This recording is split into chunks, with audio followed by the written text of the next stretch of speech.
You know a developer are confident in their game when they release a free demo nearly a month before the official release, and Channel 37 have every right to be proud of what they have created and very confident in the release of The Last Caretaker, because what I have played so far in the demo is truly wonderful. In the words of the developer, in The Last Caretaker, you are tasked with sailing across a vast ocean world where every discovery and upgrade will bring you closer to humanity's rebirth. This is a first-person survival crafting adventure with an atmospheric open world and plenty of combat sprinkled in for good measure to keep the gameplay feeling varied and fresh. You start out dazed and confused in an unpowered room in an unknown building. As you make your way through the short but helpful tutorial, you quickly discover you are stranded on some kind of cargo platform out in the middle of the ocean. You appear to be the only survivor aside from the voice helping you through the speakers. You are the last caretaker. You must now figure out how to bring the power back on as you get acquainted with the game's systems. And judging by the sheer amount of skills, enhancers and buildable items in this game, it's ambitious to say the least.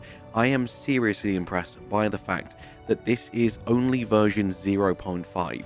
The game will be launching into early access in a few weeks and will be receiving regular updates for at least a year as it goes through the early access lifecycle, with the introduction of more locations, more crafting, more enemies, more exploration and more modules, just to name a few of the additions that Channel 37 want to bring to the game before the official version 1.0 release.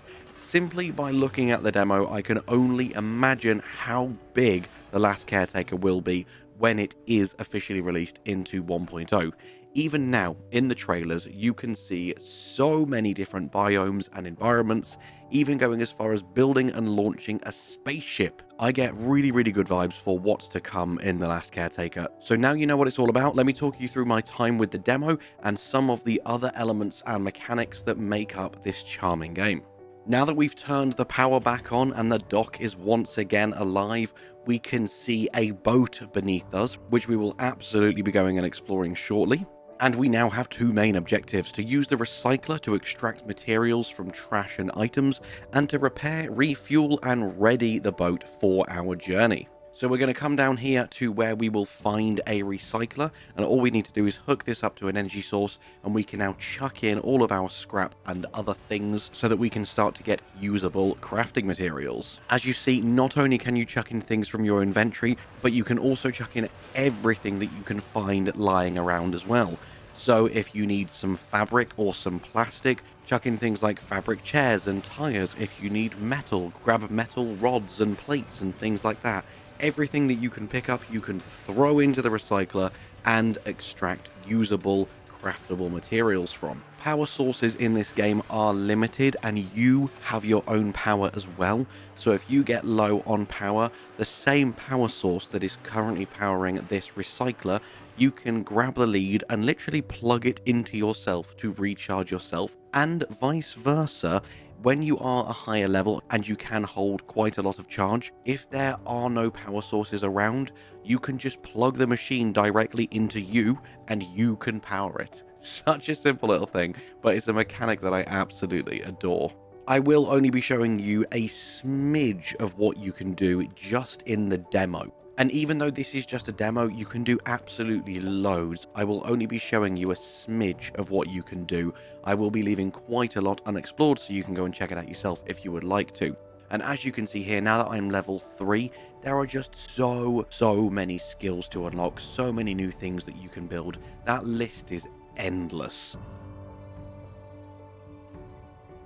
And you level up very quickly, it's very generous, so I imagine there are going to be lots and lots of levels in the game, especially if you look at how many stat points you can pump into your enhancers. Every single one goes to level 100, so I'm hoping that levels are coming thick and fast throughout the whole game for that real great feeling of constant progression. So now what I'm doing is I am just charging up the ship with both power and fuel. All of these charging points you see around, you don't need diesel and energy going to every single one.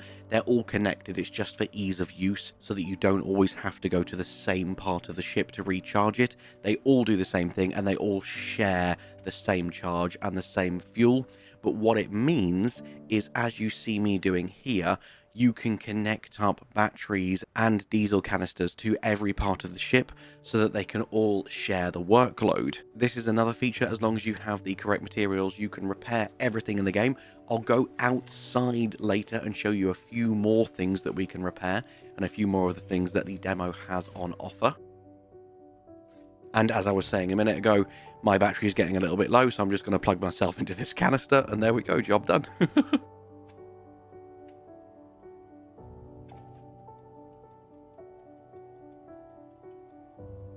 So as you can see, the boat has plenty of power, plenty of diesel. We've repaired the engine, we've reconnected the engine cylinder. The boat is ready to go, but it could be even more ready to go.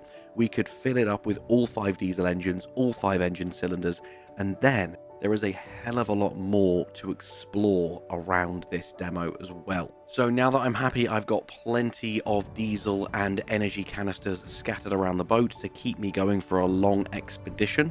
Another thing I'll show you quickly before we move on is that when you are building and crafting stuff, you don't need to have all the materials in your inventory. They just need to be in some kind of container nearby, which is absolutely fantastic. This is a must-have, in my opinion, for crafting games. I hate when they require you to actually be holding the stuff. So yeah, what I'm going to do is I'm going to make a container and plonk it down here, put all of my stuff in that container, and then as long as I'm nearby, I have access to my full inventory, whether or not I am holding it. Let's just recycle all of this scrap and then pop it in the container for later.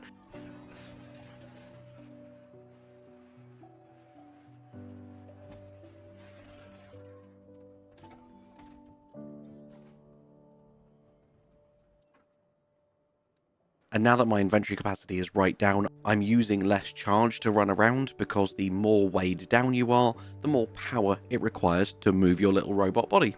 Just made myself a gun there as well, an energy gun, and exactly as you've probably already gathered, that charges up the same way you do. Love this mechanic, super cool.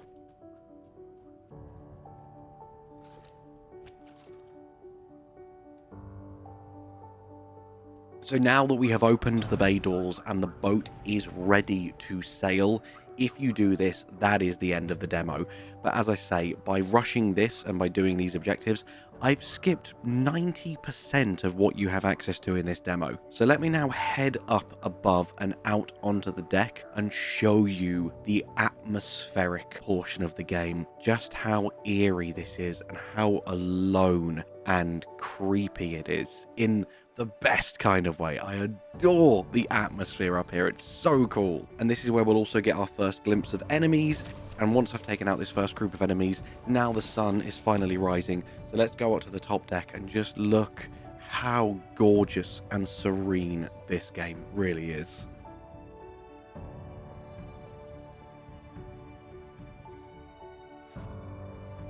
And as I say, there is now so much more to this demo if you would like to go and interact and engage with every single thing. There are shortcuts that you can unlock when you power certain rooms and open certain doors. You can kick down ladders like this so that you have other ways to access previous areas and also accessing new areas. And up here, as you can see, there's a bunch of solar panels and wind turbines, most of which are in complete disrepair.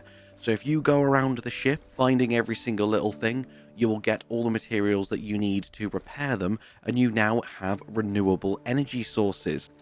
And you can even create these cable extenders yourself, and you can run cables throughout the entire ship, meaning that it's all being powered 100% of the time via fully renewable energy. Stuff like this, I imagine, is going to make people so excited. Like, I, for one, have never been someone who really got into Satisfactory. That just was too much for me. This, perfect in between for me. It allows you to delve into that kind of engineering, problem solving, like tinkering, without going full ham like you have to in Satisfactory. And I just absolutely adore everything I've seen in this game so far. Please do note, this is in no way sponsored. I'm gushing over this game genuinely because I want to.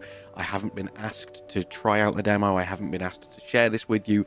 I just liked it and I wanted to share it with you, so that you know that there is a free demo out there, so you can go and check it out if you want to, which I truly think if you are even remotely interested in crafting survival games, you should. It's absolutely adorable. It's so charming, so atmospheric, and it's just really fun to play. For a small little indie developer, their first game ever, I believe, being that it's only a demo of an early access game that's barely even half finished, it plays fantastically, it makes a lot of sense, it's really intuitive, but it still gives you the freedom that hardcore survival crafting veterans need to feel appeased by the game. So now that I've said all of that, let's head back down to the boat and get ready to set sail. Oh, let me just help this guy down. Oh god, I'm so sorry. I mean, he was already dead, right? You vouch for me. We found him like this, okay? Right, let's check the boat one final time. There are a few more engines I could put in. I could fully max out the engine cylinders and the diesel engines, but this is just a demo. Progress is going to get wiped anyway. So let's head to the main, what's it called? The captain's cock? The captain's cock? Let's raise the anchor and ready to set sail into the great beyond atop the captain's cock.